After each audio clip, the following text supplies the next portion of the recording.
And the problem is they can't jam it through because the Republicans control the House. So look, I mean, at the end of the day, people have to respect one another, and they can't have everything they want.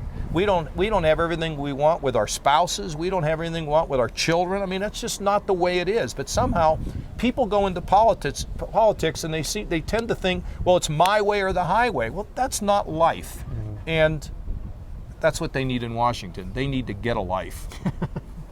I mean, for me, it's simple. It's resolving the fiscal cliff and getting the US economy back into really strong growth. Because at the moment, you've got Europe pulling the world back, China, Brazil driving it forward, and America in the middle. And if we can just tip America back into really strong positive growth, that will be a great thing for the world and the world's economy, and solving the fiscal cliff is key to that. The US have done already a good job to reestablish stability and to reestablish path to growth. Now, the only disappointment is that the growth is not as strong as everybody would like it to be.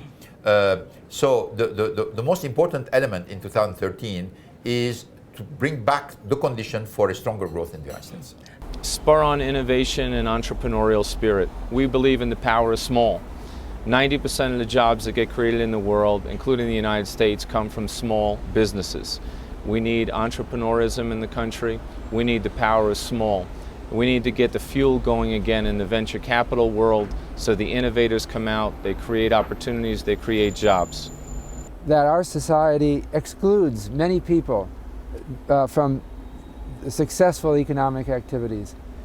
And there's a whole array of different kinds of things that can do to bring people in. The first one, of course, is to find jobs for them. But then there's much more that can be done beyond that. We have a million people in prison. We have people who are ex-cons who are out there in desperate situations. We have children that could be educated better. Now, all of these things are kind of economic infrastructure things that I would like to see addressed. Well, the first thing it has to do is ensure that the fiscal cliff, which in my opinion was deferred and not resolved, must be resolved. And then to continue with being able to deal with the partisan Senate and Congress. For the sake of our children and our grandchildren, no doubt our debt issue. Making sure we start balancing revenue with our expenditures in a much more sustainable way for future generations. The priority has to be achieving consensus with Congress on a consolidated plan to bring our deficit down over the medium term. I was disappointed by the deal that was cut in December. I think it reflected poorly on the leadership of the White House and Congress, to be honest with you. It was another 90-day punt, so to speak. They cannot afford to keep kicking this ball down the road. Well, to us, it's clearly involved with getting our fiscal house in order. We cannot run trillion-dollar deficits ad infinitum. So clearly there was an opportunity with the fiscal cliff. I think we missed that opportunity. We addressed one of the levers, that was obviously an increase in revenue, but there has to be a concerted effort to pull down the spending. That's objective number one.